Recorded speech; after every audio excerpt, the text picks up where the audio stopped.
Ok, aujourd'hui avec Anne, on apprend Le lâcher prise. le lâcher prise, se mettre dans le flot de la vie, quand le direct ne veut pas se lancer, quand le son ne veut pas marcher. On accueille, on respire profondément et on revient tranquillement vers vous. Bienvenue à toutes celles qui nous écoutent en direct. Mettez-nous tout de suite un commentaire pour nous dire si le son et l'image est ok. On est vraiment désolé de vous avoir fait attendre. Voilà, mais l'essentiel, c'est surtout le contenu que Anne va vous partager, puisque ces interviews que je vous propose maintenant depuis un mois, ça fait la 5e.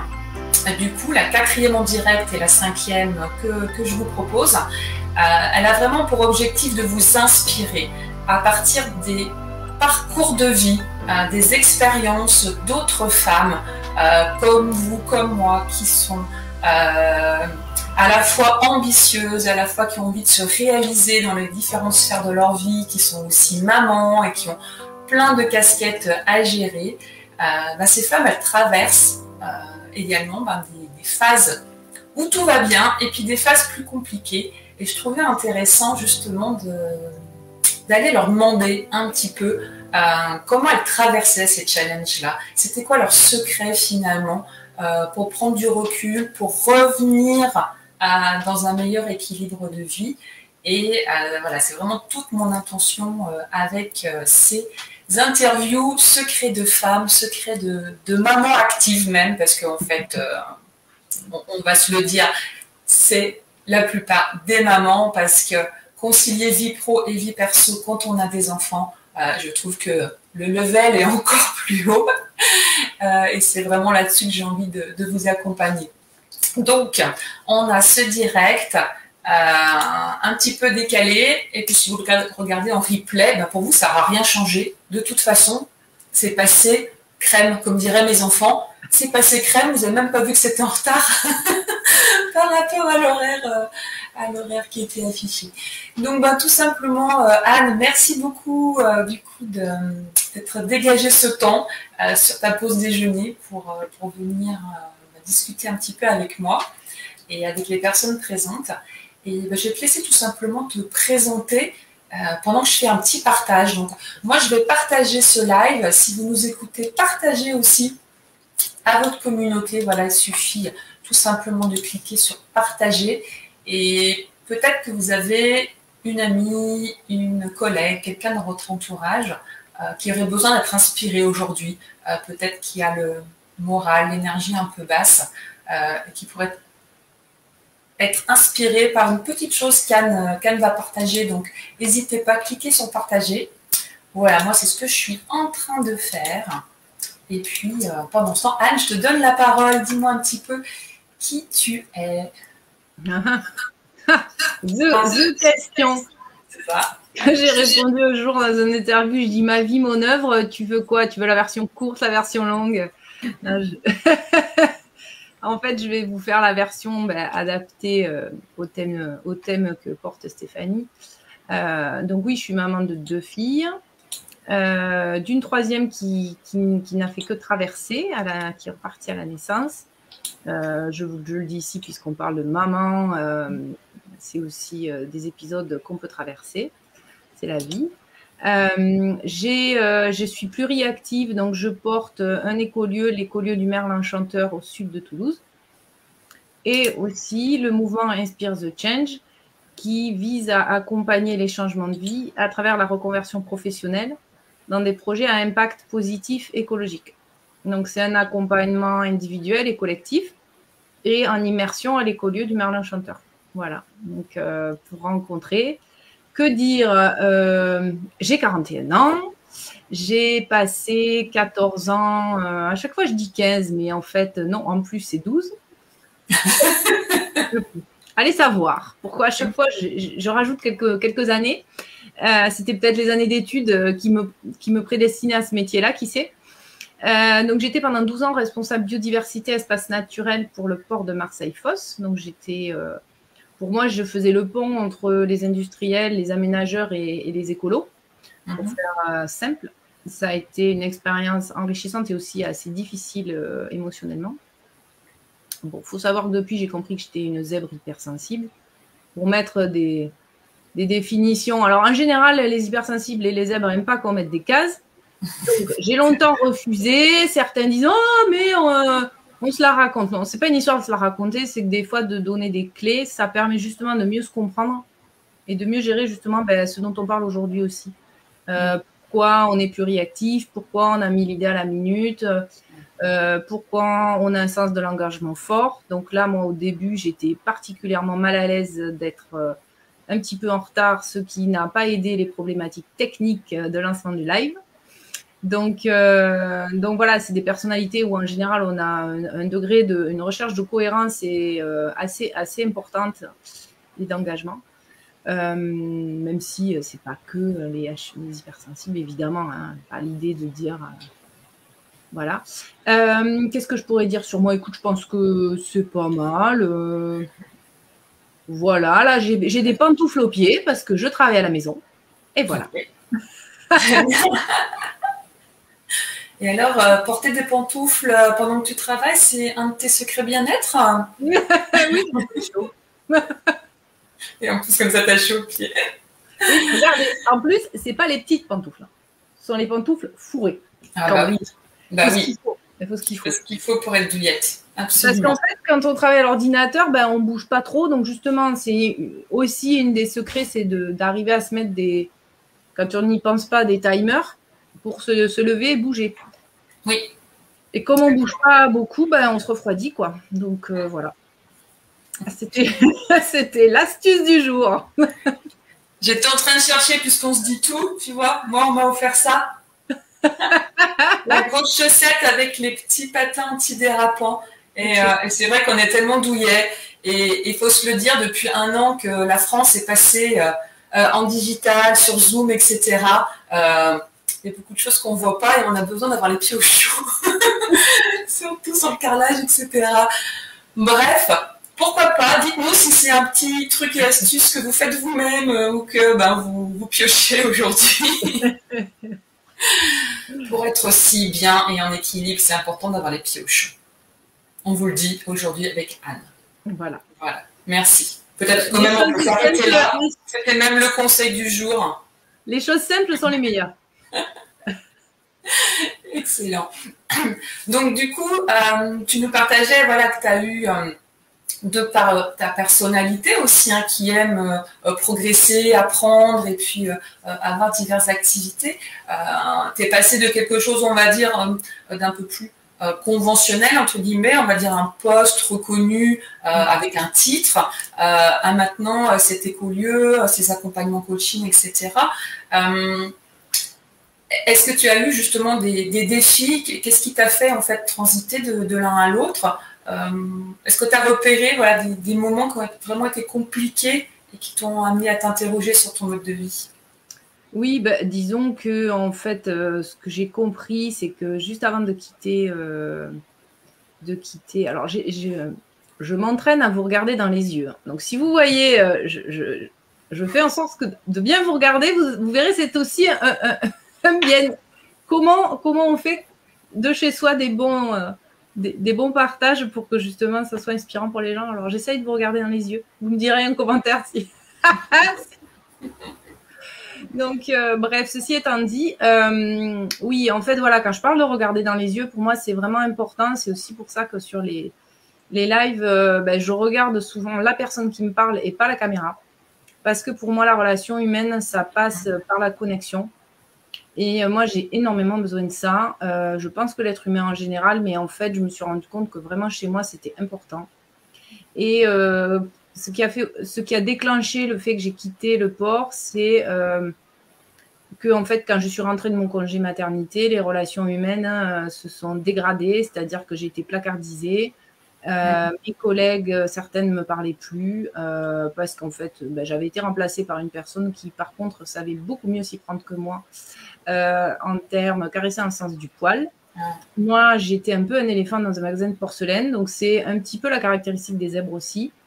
C'est-à-dire qu'entre gens hypersensibles zèbres, c'est hyper fluide, on se comprend parfois même sans se parler. Et dans le monde de ceux qui pensent différemment et qui sont encore majoritaires, et notamment dans les grosses entreprises, c'est pas forcément facile. Et donc moi, j'avais pas. Je suis à la fois douée relationnellement et handicapée relationnellement. C'est-à-dire que voilà, connecter avec les gens par le cœur, vraiment, c'est mon kiff.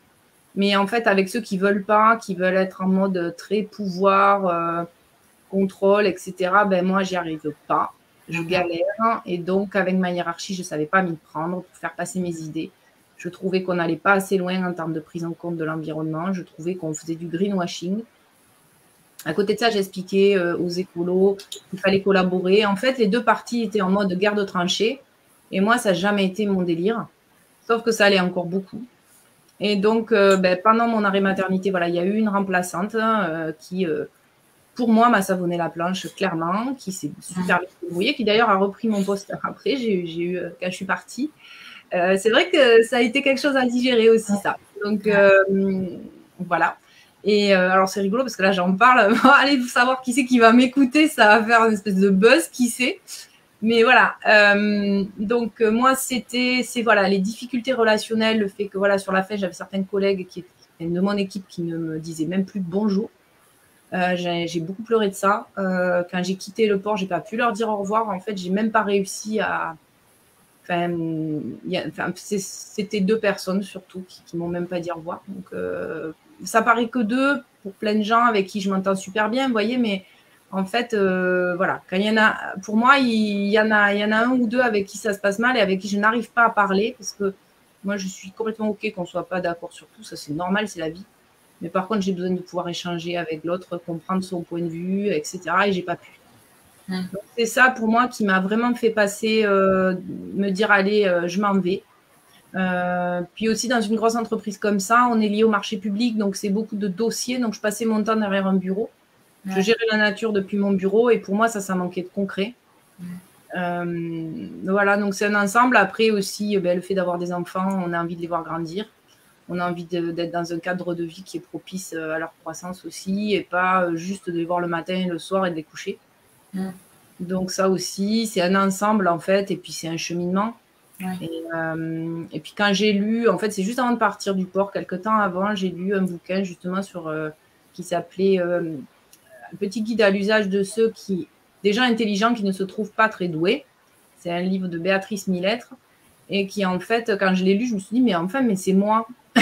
Et puis je me suis dit mais non, mais c'est pas, elle n'a pas écrit pour moi ce livre. Du coup, je me suis sentie plus anormale. Je me disais j'ai un problème. Moi, j'étais beaucoup élevée dans la responsabilité individuelle. Donc pour moi, ça reste et c'est toujours quelque chose de primordial dans notamment l'accompagnement que je propose. C'est-à-dire pour moi, s'il n'y a personne avec qui je travaille ne prend pas ses responsabilités, on ne pourra pas avancer. Mais c'est vrai qu'attention à ne pas verser dans la culpabilité. Et moi, j'ai tendance à y verser. Et donc, à l'époque, je me disais, non, mais c'est toi qui as un problème, c'est toi qui as un problème. Alors, oui, j'étais un éléphant dans un magasin de porcelaine, mais en même temps, je pouvais œuvrer et porter ce qui était important à mes yeux ailleurs dans un autre bocal. C'est-à-dire qu'on dit souvent, l'herbe n'est pas plus verte ailleurs. Oui, mais des fois, il y a quand même des endroits où quand tu as fait ce qu'il faut pour toi, régler tes névroses, pour toi, calmer ton ego, pour etc., à un moment, tu peux être mieux ailleurs. C'est pas non plus se flageller jusqu'au bout en se disant il faut que je m'adapte, c'est moi qui ai un problème. Non, des fois, on n'a plus rien à faire là où on est, quoi. Voilà. C'est ça, c'est le cadre en fait qui correspond pas, qui est voilà, trop contraignant, pas la bonne forme, et le fait de devoir faire des concessions ou rentrer à tout prix dans ce cadre, finalement, c'est ne pas respecter qui on est vraiment. Ça peut marcher voilà, peut-être un temps, mais... La nuance, elle est ténue, hein, sincèrement. Moi, je fais de l'accompagnement au changement de vie, mais je dis souvent, tu n'es pas obligé de quitter ton emploi. C'est pas... Oui. Attention, il faut vraiment faire attention parce que la victimisation, on y tombe tous, même les meilleurs coachs du monde, les gens qui se remettent en question le plus, on y tombe tous. C'est-à-dire, c'est toujours beaucoup plus facile de dire que c'est la faute des autres, la faute du patron, la faute des collègues, la faute de l'institution, la faute de la société, la faute du président, la faute des gens puissants, enfin bref, tout ce qu'on veut. Ça nous arrange beaucoup. Voilà, donc on est vraiment responsable de nos vies à ce moment de se dire je passe à autre chose. Mais par contre, des fois, comme dans toute relation, comme dit Jacques Salomé, la relation c'est une écharpe. On tient chacun un bout. Donc voilà, à un moment, dans toutes ces postures-là, on est en relation, donc on a notre bout de l'écharpe, mais l'autre aussi. Ouais. Donc les responsabilités sont entre guillemets partagées, mais il faut vraiment faire attention à pas toujours se dire oh là là, c'est des cons, je m'en vais, ils n'ont rien compris à mon être profond. Enfin voilà, il faut vraiment faire attention au coup d'ego, quoi. Ouais, c'est ça, je comprends de ne pas tomber dans des excès, en fait. De toute façon, les excès, c'est jamais bénéfique au bout du compte. Mais vraiment, quand même, voilà, de se connaître aussi pour savoir là où on va mettre aussi des limites. Et on peut tout à fait remettre des limites dans l'environnement professionnel où on est, comme on peut mettre des limites dans l'environnement personnel, sans envoyer tout bouler. Et des fois, à l'inverse aussi, si c'est dans le couple que ça se passe mal, voilà, certaines personnes peuvent avoir tendance très rapidement à dire mon conjoint ne me comprend pas, de toute façon c'est nul, donc on va se quitter. Alors que, est-ce qu'on a vraiment discuté des bases, discuté de ce que chacun tolère? C'est vraiment ce que tu dis, c'est la relation avec ses collègues, avec son patron, avec son conjoint. Et oui, puis souvent, quand on est en souffrance relationnelle, c'est aussi difficile de trouver l'énergie pour aller voir l'autre et discuter. Du coup, c'est plus simple aussi en termes de gestion de l'énergie de dire c'est la faute de l'autre, de se recroqueviller. Et donc, voilà, c'est important du coup de se faire accompagner dans ces moments-là, soit d'appeler une amie, soit de se faire accompagner par un thérapeute, un coach, pour arriver à faire la part des choses et de dire non, là, tu es épuisé, donc tu ne vois pas clair. Donc d'abord, tu te remets d'aplomb. Et après, on pourra travailler où sont ta responsabilité, où est le morceau de l'autre et où, là, on va voir comment on peut la discuter. Souvent, moi, quand je discute avec des amis sur ce sujet-là, notamment la relation de couple, c'est de dire, et même, voilà, relation professionnelle, attends, n'y va pas sous le coup de l'émotion, attends que ça soit descendu, demande un rendez-vous à son conjoint, hein, c'est aussi ça, de dire, attends, j'ai besoin, bon là on s'est pris la tête, on s'est engueulé, on s'est envoyé les assiettes à la figure, bon, est-ce qu'on a vraiment envie de divorcer? Oui, non, bon, donc si c'est non, ça vaudrait peut-être le coup qu'on se prenne un temps et qu'on arrive à parler. Et c'est pas forcément facile, parce qu'en fait, même dans la sphère privée, on met des masques, on se protège pour pas souffrir, etc. Et donc, on a du mal à vraiment se confier en disant, voilà, moi, ce que j'ai vécu avec toi, là, ça a été difficile. Moi, je m'en suis rendu compte personnellement. J'arrive beaucoup plus à être dans ma vulnérabilité avec des amis qu'avec avec des amies femmes qu'avec mon mari, en fait. Et ce qu'on a fait, c'est que maintenant, on prend un temps toutes les semaines, début de semaine, et on regarde l'agenda ensemble. On part sur quelque chose de très concret, quelque part, pour justement apprendre à gérer notre énergie, voir la charge de l'autre, parce que souvent, on ne se rend pas compte de la charge de l'autre. Être organisé pour revenir se créer des femmes actives, c'est aussi ça, c'est partager avec l'autre, soit parce qu'on travaille ensemble, nous on travaille ensemble sur l'écolieu, même si moi je passe mon temps dans le bureau et lui dans le jardin, pour caricaturer, mais c'est un peu ça, ou sur le chantier.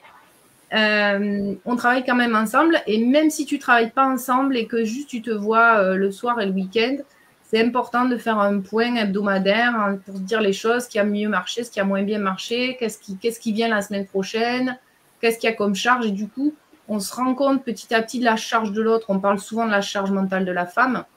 Et je pense que si la femme la partage quand elle est déjà en burn-out, ou qu'elle est énervée, ou qu'elle est crevée, ça passe mal. L'homme, il vit mal, il se sent culpabilisé, etc. En plus, souvent, l'homme cherche quand même des solutions. C'est notre côté masculin. Notre côté masculin est très action-solution. Et quand nous, on est dans notre côté, j'ai juste besoin de réconfort, j'en peux plus, j'ai juste besoin que tu me dises que tu comprends. L'homme, il est démuni, en fait. Lui, il a besoin de trouver une solution. C'est qu'est-ce que je peux faire pour t'aider? En fait, là, j'ai juste besoin que tu me prennes dans les bras et que tu me dises que tu vois que je suis débordée. Pas que tu me trouves une solution, en fait. C'est ça. Par contre, prendre ce temps de trouver des solutions quand l'émotion est passée, régulièrement un rendez-vous régulier, c'est hyper bénéfique pour tout le monde, quoi.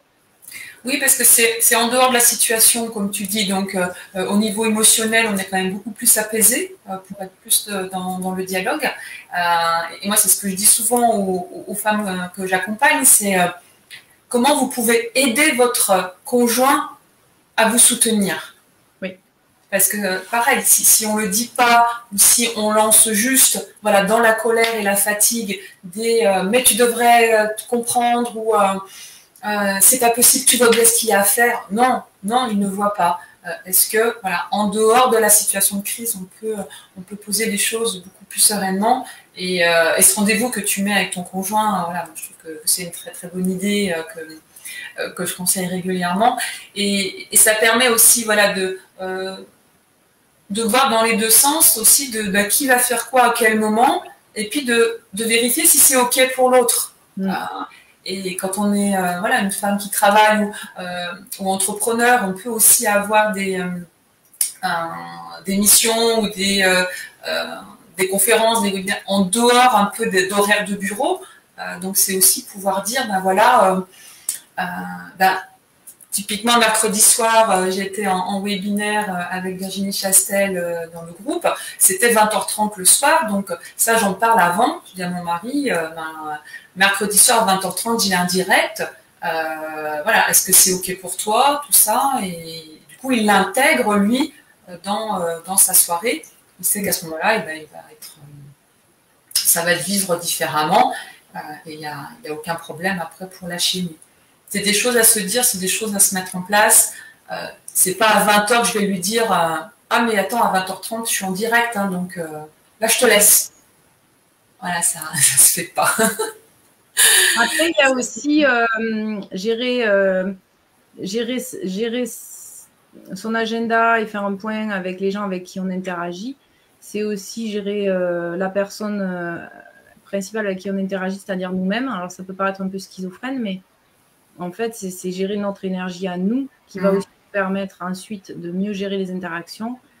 Et par exemple, notamment les enseignements de la théorie polyvagale nous le démontrent tellement clairement et avec des outils tellement utiles. Moi, ce dont je me suis rendu compte, c'est que je passe beaucoup de temps sur la planète Mercure, donc la planète de l'action, du dynamisme, ce qu'on appelle du monde du sympathique. Et la planète Mercure est très près du Soleil. Et après, quand je me suis bien cramée, je suis catapultée sur Saturne, c'est-à-dire qui est une planète froide, très loin du Soleil. Et là, je suis à Terre. Et je le vis mal, etc. Alors que l'idée, c'est vraiment d'arriver à séjourner sur la planète Terre, qui est comme par hasard à équidistance de Saturne et de Mercure, qui est dans un endroit tempéré, où on prend le temps à la fois d'être actif, mais aussi de savoir se poser avant qu'en fait on en ait trop fait et que du coup on se retrouve en dorsal subi. C'est-à-dire le dorsal, c'est Saturne, c'est quand on est à Terre, et en fait, là, on subit. Donc c'est bien d'arriver à apprendre à mieux sentir dans quel état on est pour se mettre en repos, c'est-à-dire un moment où on fait du rien, mais du vrai rien, avant d'être cramé. Et ça, pareil, c'est une espèce de gymnastique à essayer de mettre en place régulièrement. Et là, je fais un petit clin d'œil à Audrey Souchet, qui est ma coach plus particulièrement en théorie polyvagale, qui est aussi spécialisée sur les relations de couple. Donc vraiment, elle fait des trucs super. Vous pouvez voir, c'est Stress Eureka, son site, et fait sa page Facebook. Et voilà, donc vraiment lire nos états intérieurs. Ça peut être, pour commencer, juste se faire une pause de 1 minute. Pouf, là, par exemple, juste je m'arrête, comment je me sens, et hop, je reprends. Mais des micros comme ça, à un moment, permettent après de les faire de plus en plus longs et de petit à petit apprivoiser notre écoute personnelle, se dire là, je sens que je suis en train d'être trop près du soleil, j'ai trop longtemps séjourné sur Mercure. Attention, il faudrait remonter dans la fusée et repartir sur la Terre avant d'être catapulté sur Saturne. Voilà. Ouais, Virginie, elle n'est pas allée aussi loin, elle ne nous a pas parlé des planètes et tout, mais voilà, elle nous expliquait les trois états dorsale, sympathique et ventrale. Et puis, elle va nous proposer des exercices pratiques, surtout dans le cercle, en fait. Parce que moi, j'anime un groupe de femmes, voilà, qui est un groupe fermé, sur abonnement. Hein, donc, chacune, vous pouvez rejoindre à tout moment. Et là, elle va venir, donc, un jour nous animer un atelier pratique, justement, nous faire des exercices pour apprendre à revenir justement en ventrale. Et, oui, il y a plein d'exercices très simples, comme le fameux les bras derrière la tête. C'est ça. Un petit teaser, voilà. Il y en a plein. Puis en fait, les outils qu'on utilise quand on apprend à gérer ces états émotionnels et ces états-là, ce sont des outils qui existaient par ailleurs. En fait, c'est juste que c'est la théorie polyvagale et les avancées qu'on a fait sur ces sujets-là qui ont permis de connaître que finalement beaucoup de choses partent du corps et qu'il y a quand même un aller-retour, mais beaucoup de choses partent du corps.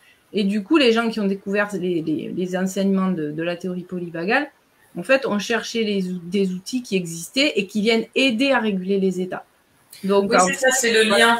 C'est la passerelle et une meilleure compréhension aussi de ce que ça implique au niveau de notre physiologie interne. Et ça, c'est vraiment passionnant du coup de découvrir ça. Même si, comme tu dis, voilà, ne serait-ce que respirer, ça fait quand même des millénaires qu'on a une philosophie, la philosophie du yoga, des choses comme ça qui sont basées sur la respiration.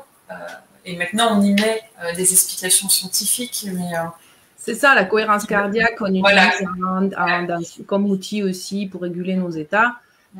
C'est pas nouveau.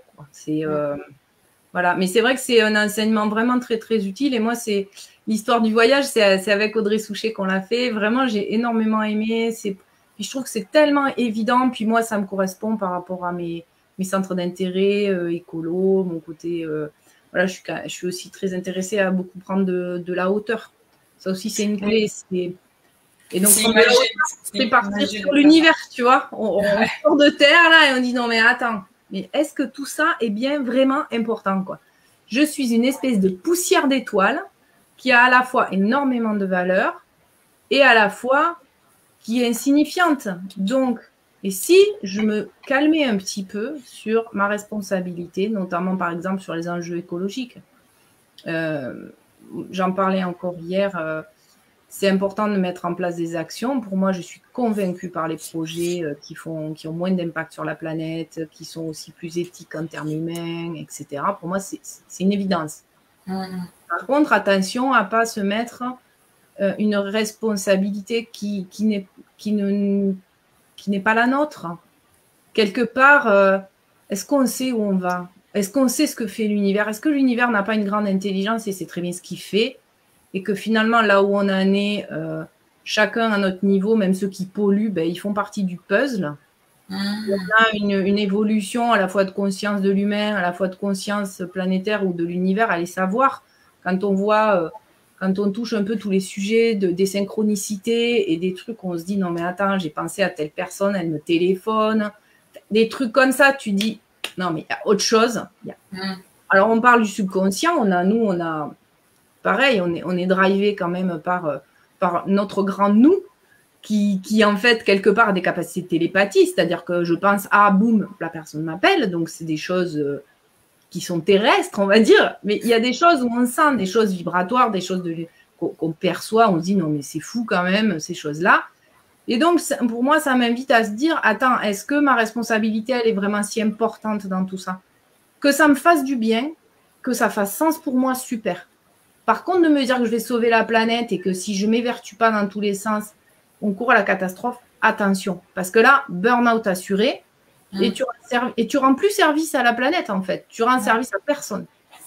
Et d'ailleurs, on parle de charge mentale écologique maintenant. Oui, ça s'appelle la solastalgie, entre autres. C'est la dépression écologique. C'est ça, c'est de vraiment être... te sentir tellement grain de poussière justement à un moment donné et de prendre à bras le corps cette idée-là de sauver, d'avoir son impact et donc d'être tout le temps en vigilance ou en action pour faire des actions mais qui ne soient pas impactantes ou tout ça, On se met une grosse charge mentale. Et je sais que les femmes en particulier et les mamans qui veulent tellement bien faire pour leurs enfants que ça leur paraît tout naturel de leur proposer aussi un environnement de vie, une planète qui soit saine. La maison, le jardin, leur ville, et voilà. Puis surtout, il n'y a pas de solution magique, si tu veux. Ouais. Par exemple, quand tu te poses la question. Toi, concrètement, du coup, si je te ramène sur cette terre, justement, dans ce fourmillement de projets, de réflexions que tu as, finalement, au quotidien, toi, quels sont les petits moments d'équilibre pour toi, pour ton activité, pour ta famille? Est-ce que c'est séparé? Est-ce que c'est un peu lié? Comment tu arrives à te ressourcer ou à t'ancrer dans ton Alors, je suis en chemin encore là-dessus, c'est-à-dire que voilà, comme je suis en démarrage d'activité, je veux tout faire. Ouais. Ça me semble important de tout faire et puis actuellement, je ne peux pas déléguer grand-chose. Donc, sur l'écolieu, sur le développement de l'écolieu. Non, sur les deux, sur l'écolieu et sur Inspire the Change, les deux activités sont en installation. Donc là, tu es très impliquée parce que c'est vraiment le lancement, donc il y a beaucoup d'énergie. Oui, je pense que tu sais ce que c'est. Et en fait, je fais des tests. C'est-à-dire, je fais des tests. Je me suis mis des défis pour aller marcher tous les jours en fin d'année. Les défis, c'est bien pour implémenter des nouvelles habitudes. Ouais. On est content de soi, on le tient, etc. Une espèce on a envie de se regarder dans la glace. Et puis après, des fois, j'y arrive pas et c'est ok. Ce que j'essaye vraiment moi actuellement, c'est d'apprendre à écouter mes états et à gérer mon énergie pour pas me cramer et me retrouver à terre. Parce que sinon, je produis, je m'excite dans tous les sens et boum, après, je suis crevée. Et donc, ce que c'est quoi les signaux d'alerte? Tu as repéré des signaux particuliers, justement? Oh oui, je le sens dans mon corps. Je le sens quand je commence à forcer, en fait. Je sens quand je force. Donc là, c'est l'écoute de ton corps. Oui, mais on le sent tous, plus ou moins, quand on commence à forcer. Quand il n'y a plus de zone de kiff. Je pense que c'est aussi quand la zone de kiff, elle a disparu, quand tu prends plus plaisir. Et là, c'est une alerte. Et je fais des essais. C'est-à-dire que là, voilà, je me suis acheté un Bugeot et puis... un outil qui s'appelle le carnet du temps, qui est vraiment super intéressant. Ah oui, je les avais vus. J'avais vu tes photos. Ouais. Voilà, le carnet du temps, vraiment super bien fait, avec plein d'outils pratico-pratiques. Et le Bugeot, celui-là, je fais un peu de pub, c'est My 365, il est fait en France, il est tout écolo. Et donc, voilà, là, je suis un peu en retard sur le remplir, donc je me dis, ah, mais c'est pas bien. Et en même temps, je me dis, non, mais attends. L'idée, c'est pas de se rajouter la pression, c'est que ça aide à faire un guide, à moi de plus en plus avoir une hygiène de vie qui fait que je suis contente de moi, en laissant aussi la place à l'imprévu et au lâcher prise. C'est-à-dire que l'idée, c'est pas non plus de devenir des petits soldats avec une hygiène de vie de dingue, avec mon miracle morning, méditation, gratitude le soir, la séance de sportive quotidienne, le temps avec ses enfants de qualité, la nourriture bio. On ne peut pas tout rendre. On n'y arrive pas dans la journée. Donc, c'est de se dire, tant pis si des fois, il y a des coups où j'y suis pas arrivée. Voilà. Moi, je dis, on est en chemin. Ce qu'il faut, c'est vraiment essayer de se donner, et je me le dis à moi-même, de la douceur sur ce chemin. C'est, OK, on essaye et on fait de notre mieux. Tu vois, tu aurais pu me poser la question, qu'est-ce que tu fais dans la vie? Et je t'aurais dit, je fais de mon mieux. Ça, tu fais même plus que ton mieux. Enfin, voilà, tu es vraiment quand même engagée. Mais je comprends ce que tu veux dire. Après, moi, je pense qu'on peut quand même mettre l'essentiel de notre essentiel dans notre journée. Oui. Mais ça demande de faire vraiment un travail de clarification sur ce que sont ces essentiels. Et souvent, en fait, notre agenda, il est encombré de choses qui ne sont pas vraiment importantes. Et c'est là où on va être justement dans la tension de se dire non, j'ai pas le temps, etc. Et que, oui, il y a l'outil.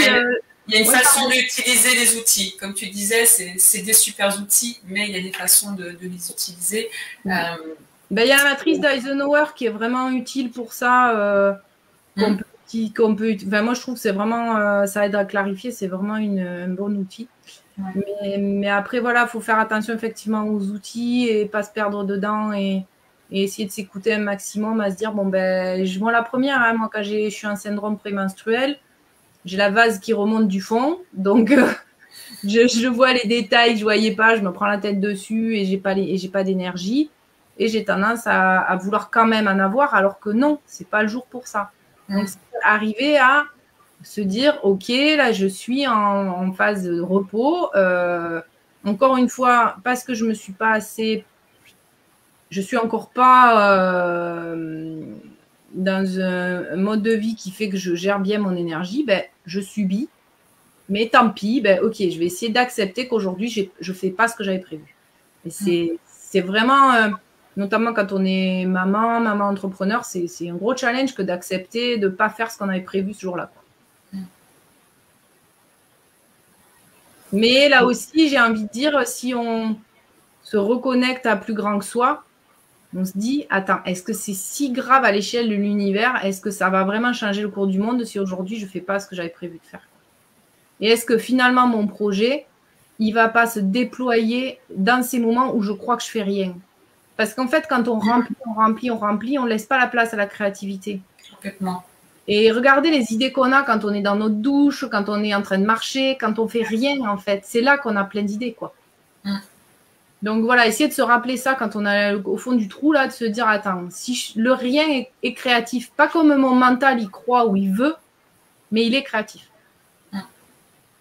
Complètement, c'est le moment de pause, vraiment de ressourcement et il y a des pauses où on va faire quelque chose, parce que ne serait-ce que faire des respirations, on est encore en train de faire quelque chose. Mais c'est aussi se laisser rêver, laisser partir notre esprit dans tous les sens.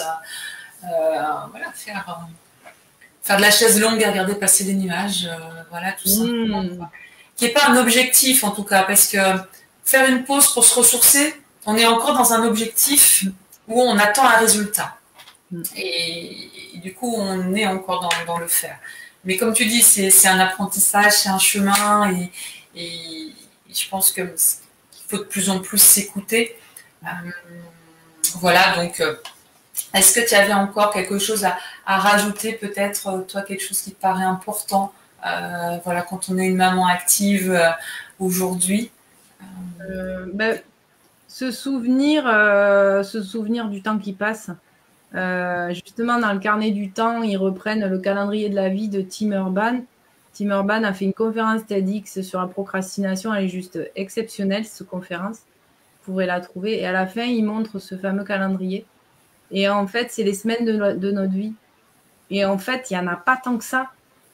Donc, sans se culpabiliser, attendez, je vais vous le trouver. Sans se culpabiliser, rendons-nous compte que en fait, ça passe vite et c'est quoi qu'on a envie de faire de notre temps sans se mettre de la culpabilité, hein, sans se dire il faut absolument que je produise. Non, non. C'est attends, est-ce que c'est pas t'arrêter et passer la journée avec tes enfants parce que eux ils grandissent et le temps il revient pas. Hein. Regardez, moi j'ai colorié les miennes. Vous voyez déjà? Ouais. Tout ce qui est passé, ça c'est le calendrier d'une vie sur 90 ans. Bon, j'ai déjà je suis déjà presque à la moitié, quoi. Ouais. Et je trouve que ça, c'est quand même, ça remet les pieds sur terre de se dire, attends, c'est qu'est-ce que je veux faire de mes journées, sur qu'est-ce que j'ai envie qu'il soit écrit sur ma pierre tombale quand je serai mort. Est-ce que j'ai envie de dire, elle a construit un empire, elle avait des milliers de likes sur les réseaux sociaux. Est-ce que c'est ça que j'ai envie? Tu vois, je trouve que c'est vraiment se poser cette question-là. Qu'est-ce que j'aimerais que les gens lisent sur ma pierre tombale? Ouais. Elle a passé ses journées de 5h du matin à 23h à faire plein de choses, à avoir une maison nickel, à rendre des dossiers à pas d'heure, je sais pas quoi, à brasser, à faire une heure et demie de Netflix tous les jours, etc. Est-ce que c'est ça qui fait une vie? Pourquoi pas? Après, il n'y a pas de jugement. Non, mais à savoir que l'important, c'est d'être bien et d'être, je pense, honnête avec soi aussi. D'oser se regarder régulièrement, dire là, ok, est-ce que je suis en train de faire, est-ce que vraiment ça m'éclate, est-ce que vraiment c'est moi, est-ce que vraiment j'ai l'impression d'être utile, de servir à quelque chose. Ou de me faire du bien, parce que comme tu dis, Netflix, oui, moi je sais bien. Parce qu'il y a des séries psycho, moi j'adore la psychologie humaine, j'adore m'intéresser à l'humain. Donc je sais que je me régale à regarder des séries, certaines séries Netflix qui sont très orientées sur les relations humaines. Et pour moi, c'est hyper enrichissant parce que ça me permet de voir la diversité des relations humaines, parce que l'intérêt d'une série, c'est qu'elle creuse la psychologie, chose que ne fait pas un film. Et je trouve ça passionnant. Donc la question, c'est comme tu dis, c'est quoi ton essentiel en fait? C'est ça. Et voilà. Et vraiment, et une fois que vous avez justement clarifié cet essentiel, vous allez pouvoir beaucoup plus facilement le mettre dans vos journées et en remplir, que vos journées, elles tournent autour de ça. Et c'est là que vous aurez de la satisfaction, que vous allez aussi mieux gérer votre énergie, parce que votre énergie, si elle est mise sur des choses qui vous passionnent, vous n'avez pas l'impression de la perdre en fait. C'est comme si une voiture électrique, elle se réalimente en fait d'elle-même, parce que de faire des choses qui nous passionnent, ça nous réalimente aussi. Voilà, de prendre soin de soi, etc. Donc c'est tout un ensemble. Et comme tu dis, qui passe par le test. Moi, j'ai trouvé ça vraiment intéressant que tu rappelles ça. C'est d'oser tester les choses, de dire, voilà, là j'ai repéré que peut-être je pourrais progresser sur ce point. Je teste, puis je vois. Et comment ça se passe pour moi? Est-ce que je me sens, ça me fait du bien, ou est-ce que ça me crée une contrainte supplémentaire? Et à ce moment-là, je réajuste. Donc ça, c'est hyper important. Oui, parce que souvent, en fait, on réagit souvent en croyant que les choses sont définitives. Et en fait, rien n'est définitif, tout change. Par exemple, pour cette histoire de Covid et de masques, bon, ça nous kikine, mais c'est pas définitif. Rien n'est définitif. Donc ça, essayer de s'en rappeler. Et puis j'avais envie de dire sur l'histoire de la pierre tombale, hein, si on le raccroche à notre activité professionnelle, parce que c'est quand même important, c'est pas de dire sur la pierre tombale, j'ai pas envie qui est mon activité pro, parce que surtout quand on est indépendant, il y a quelque chose qui fait sens pour nous. C'est de se ramener quand on commence à se sentir perdu ou en manque d'énergie, ou c'est de se dire c'est quoi mon pourquoi. Et en fait, c'est notamment Simon Sinek qui a écrit un livre qui s'appelle Le Pourquoi, qui est vraiment une approche très, très intéressante, c'est-à-dire de dire, dans ton activité professionnelle, toujours revenir au pourquoi. Et quand tu parles aux gens, ne pas dire le quoi, c'est-à-dire du coup le produit, et le pourquoi tu fais ça. Et donc, régulièrement, se revenir à notre essentiel, c'est aussi revenir à notre pourquoi. Pourquoi j'ai choisi ça? Pourquoi je fais ça au quotidien? Pourquoi je développe telle chose? Pourquoi tu vois? Ok, super. Merci beaucoup, Anne, pour tous ces partages. Pour tous ceux qui nous écoutaient, j'espère que vous avez trouvé de la valeur dans les partages d'Anne. Peut-être nous dire dans les commentaires ce que vous retenez. Est-ce qu'il y a une chose qui vous a plus impacté dans son parcours de vie, dans son expérience? Est-ce qu'il y a quelque chose qui vous interroge? Vous avez une question? Et si vous écoutez en replay, il n'y a aucun souci, vous pouvez tout à fait encore écrire dans les commentaires. Vous savez que je reviens toujours vous lire et vous répondre. Donc j'espère que cette interview vous aura inspiré. N'hésitez pas aussi à mettre des pouces, des cœurs et à la partager à votre entourage. Des étoiles. Ouais, il faudrait qu'on trouve un emoji étoile, hein, ça ne propose pas encore sur Facebook. Merci beaucoup, Anne, pour cette nouvelle interview de Femmes Actives. Merci. Voilà. Et puis, bonne continuation à toi, à toutes sur votre chemin d'équilibre. Bonne journée. Au revoir. Merci Stéphanie.